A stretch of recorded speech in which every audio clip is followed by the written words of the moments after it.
Alrighty, boys. We're rocking the Prowler's Ignite again.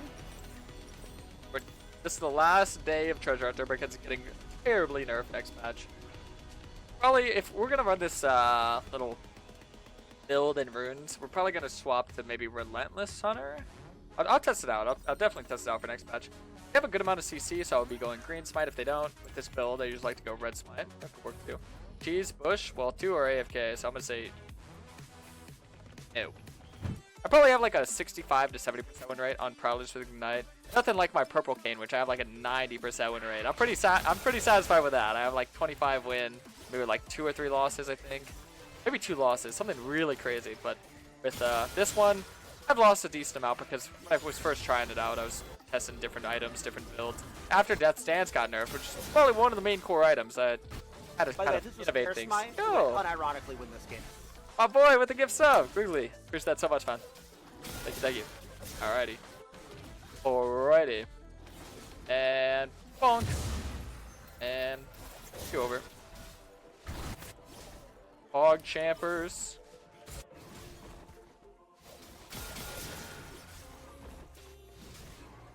Looking for that early gank bot. Not really seeing anything, so it might just be an earlier reset angular. Silas is looking. Silas hasn't shown anywhere yet. Which makes me kind of want to walk into the jungle. Oh, there he is. I might actually go cheese him then. You have that ignite, right? Might as well use it for good. I'll be very quiet, Jed. Be very quiet. Alright, so if I calculate how long it takes for him to finish that, it should be around 5 to 10 seconds. So at around 2:48, I'm going to head over to this Wolves.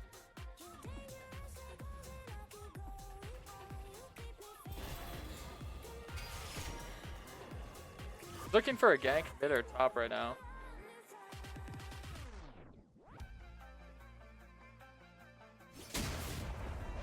He still isn't here? What? Huh? Oh, he's over there. Wait, what? What the hell is this guy's pathing? Hello. By the way, if this was Karasmai, it would unironically win this game. 18 monsters. Keep fighting.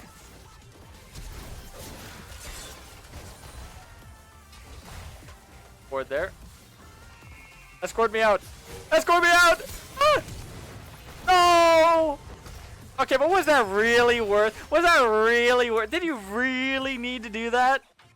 Obviously, I go to the top scuttle because all my topside camps are up, and I don't want to be, you know, willing to give all my topside. That'd be pretty silly. You know what I am willing to give up, and I'm pretty much never gonna farm because in this meta you should never look to farm it. Is wolves. Wolves are very useless right now at this current moment in time.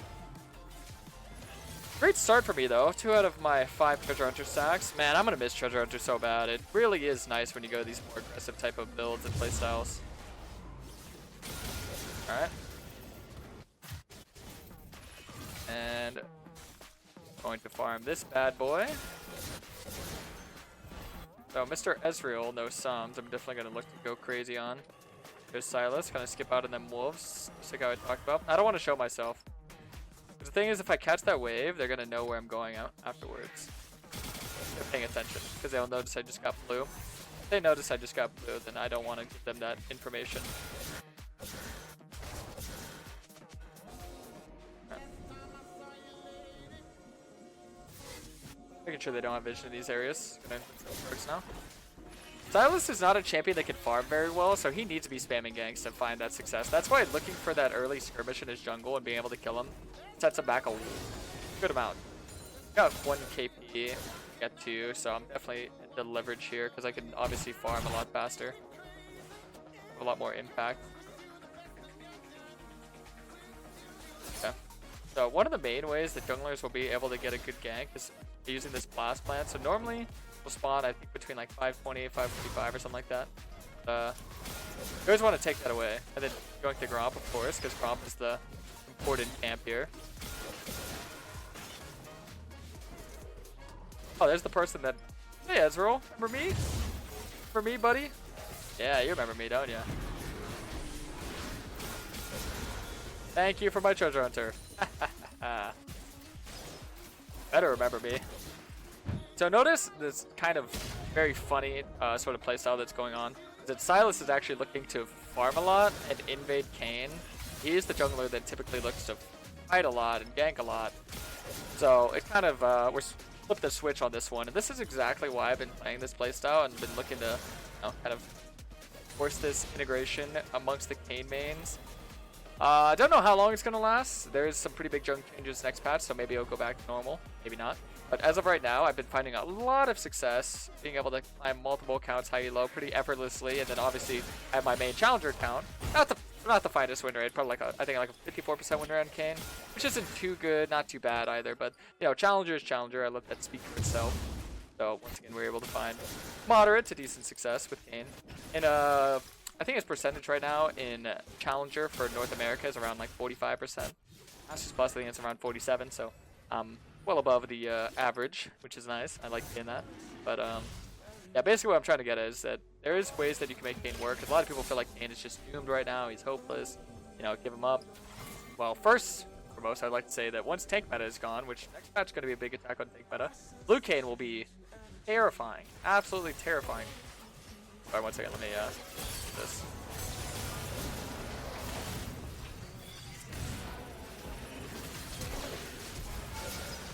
Red buff. Nah. Nice try, nice try. Good stuff there. Got his flash. Let me kind of... I was really worried about that. I should let Varus face check it. Alright, now we're gonna look for the objective. Bit of an overstay. If I didn't chase the Rakan, we would have got the kill and got out, but I was feeling a little feisty. What could I say? I think they're gonna get the dragon. Oh no, they're just getting the scuttle for now. Good for us.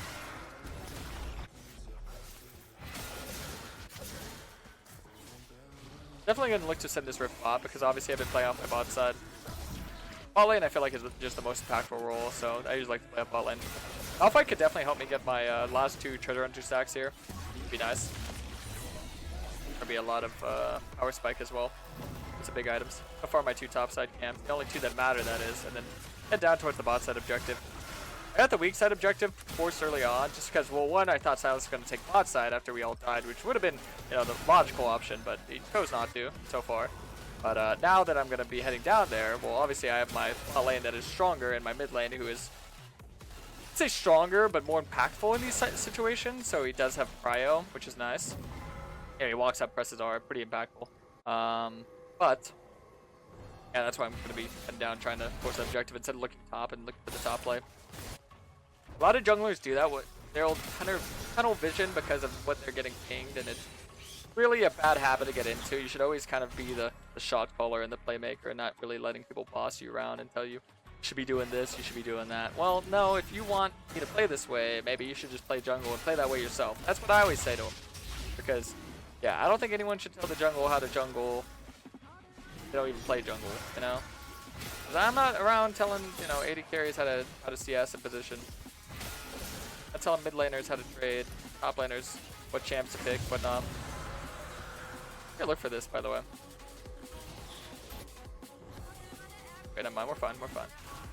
But there's the objective, and because they have a significant amount of burst, depending on how Renekton builds, we'll probably be looking to secure and dragons. Mountain's a great dragon to get, especially with Malphite. With our comp, I love Mountain, especially with Red Kayn. Because bot lane's gonna get this tower on their own here, I don't need to actually help them at all. Ooh, but we can bait the Aurelion Soul here. Oh wow. That's kind of bad. That actually wound up being pretty bad for us because, as you can see, this is a bit of a bait situation. Double flash though. Yeah, because imagine if they went in deep there. Yeah, one of those plays that seemed really good, but actually wound up being really bad. Honestly, I think I'm going to go play the Soul Caps just because if you look at their team, they have a lot of auto attack based damage with Ezreal, Sylas, Renekton. A lot of people don't realize that sometimes champions can deal AP damage, but they're auto attack based. Whenever you're buying boots, you're buying it for the passive, not for the raw stats. A lot of people always get that misconstrued so much. With Merc Treads, they're like, oh, why do you get Merc Treads? They have a lot of AP damage. Well, the thing is that if I already have my Tenacity nearly capped out with Green Smite and Tenacity over here, I don't really need that much Tenacity, to be told. I need MR, you know, there's Force of Nature, there's Visage, there's a lot of items that you can get away with. Russian MR items is fine. I mean, if they have a lot of CC and you feel like you need to fully cap out your tenacity, go for it. But most of the time, I rarely get Merc Treads. I'm not saying get played still caps every game, because most of the time I actually get Ionian, but for this build, I think getting played is nice just because it helps you get a little bit tankier. So they got 3 mid, potentially gonna have 4 mid. They're full sending my team. Okay, that's kind of at a weird angle here. I'm gonna look for this guy, I think. I don't think they saw me because Aurelion Soul would be walking back up, right? Yeah, I was gonna say, I imagine Renekton wanted to.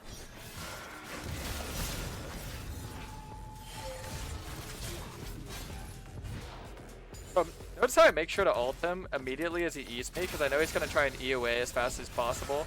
And after someone E's, they usually look to flash, so they're out of ult range. So I ulted him immediately as soon as he got his E on me, and then I prowlers him right after I got out of my ult. That way, if he did flash, I'd follow through with the flash. A bit of a mechanical play there. We got another one of my treasure hunter stacks. I'll probably greed for. I don't think I get this last plate, but I can get the tower because it'll be a lot squishier, a lot easier to take. So, bit of a macro play here.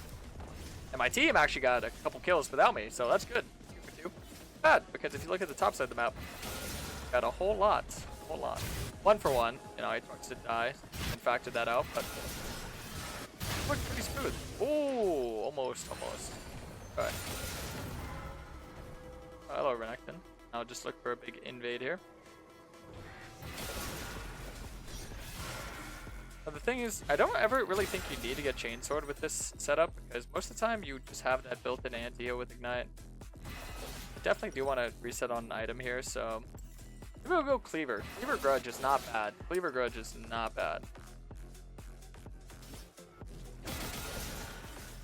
Just ignore all armor. I mean, Cleaver is probably the best bruiser item in the game right now. You guys are keeping up with Itemization. Normally, I always say it's a bit of a cardinal sin to get your buff before you reset, but in this instance where I actually need the gold, I'm going to be doing this. But normally you don't do that because you don't want to waste the duration of the buff. And, or if you want to take the buff because you feel like the enemies might take it from you if you leave it unattended to. That's another good reason to do that. Right now, kind of ambitious to overstay like this, but I have a stronger smite than Silas, so I'm not too worried. And we see him on the map, so we're good. Team is overstaying very hard. Not good. Oh, and the FF vote. That's not good. I should have told them to play safe, it's my bad. Alright, so next item I'll probably be getting Grudge.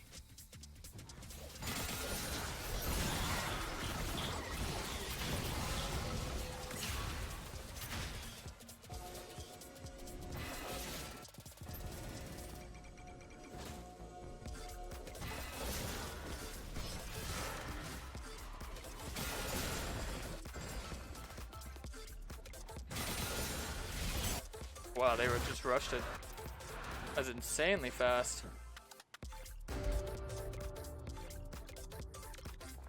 Well, here's my last treasure hunter stack. Ah, warded. Good. Wait, what? Just cancel Z right in front of me.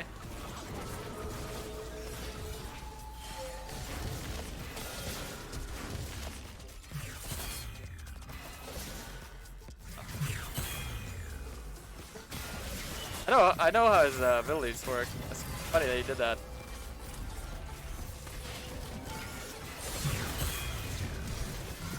Okay, Ezreal flashed her. To chase that in.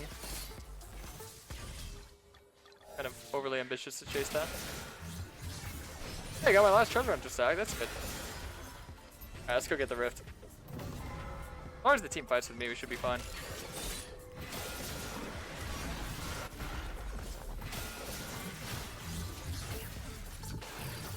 And I'll be working on getting Grudge.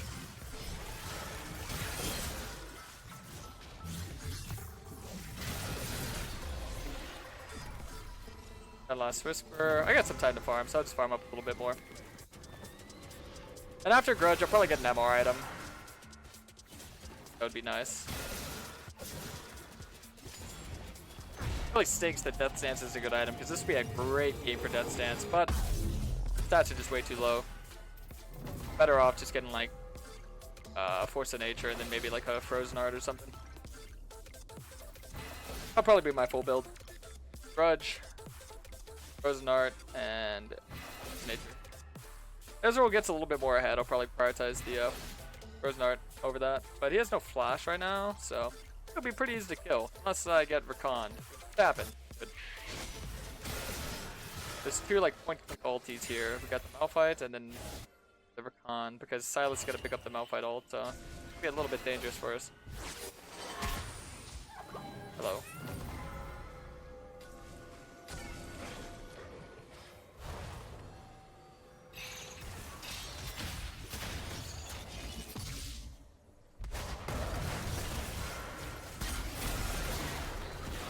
And there she blows.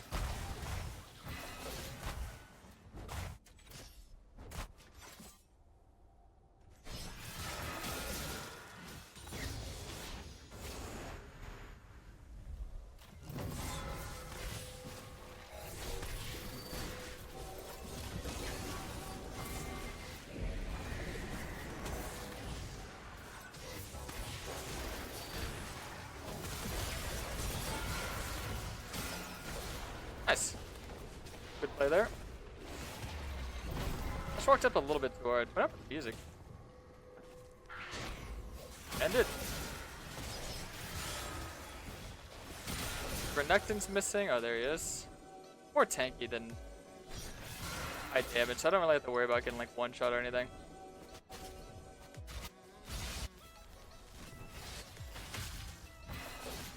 Baron's in 20, Dragon's in like a minute 30.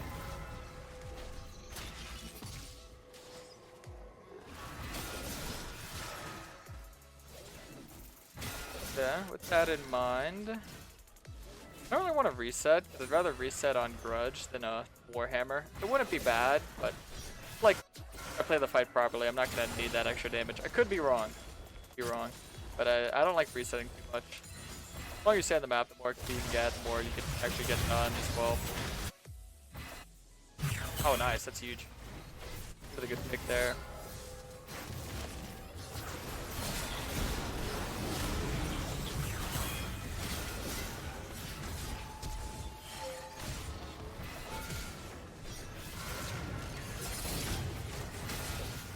Nice. Oh, I didn't get the Triumph heal. I have my ulti, I should be good. Too worried.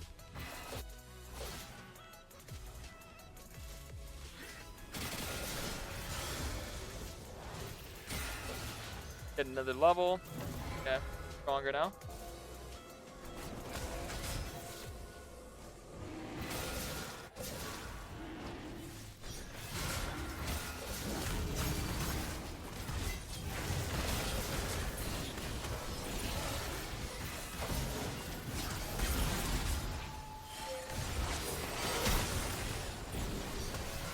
What? How did that miss? Damn, if I hit that W on Ezreal. Look how much damage I do. Ah, see, I told you. Ah, am I right, boys? You didn't look for the ult on me. Because, I mean, why would he look for anyone else with that Ashe ulti?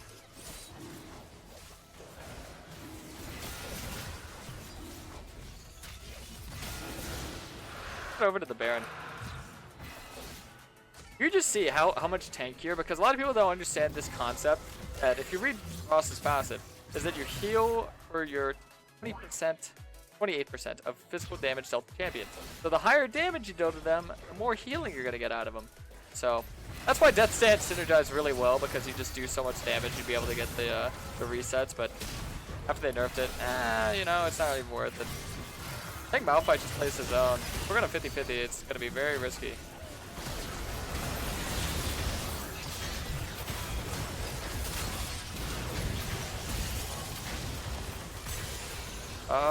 If they live here, I think it could be worth.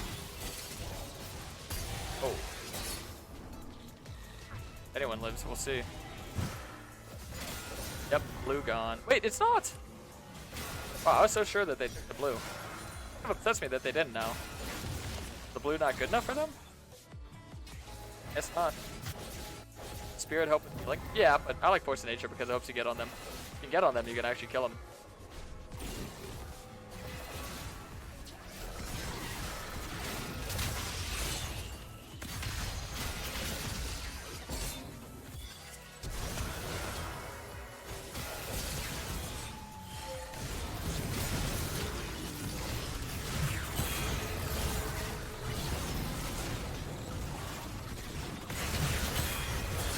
Bye-bye. I want to keep fighting!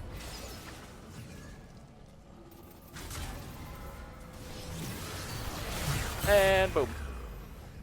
Hey, what'd I tell you? You just nuke their HP bars. Pretty good for these skirmishing champions. Especially the ones that have sustain. Well, let me know what you guys think. This is a build I have been doing, but I kind of had to, you know, change some things because the, tragically, that stance isn't a very good item anymore, so I had to make do with Cleaver, but let me know what you guys think. GG's. GG's. Nice!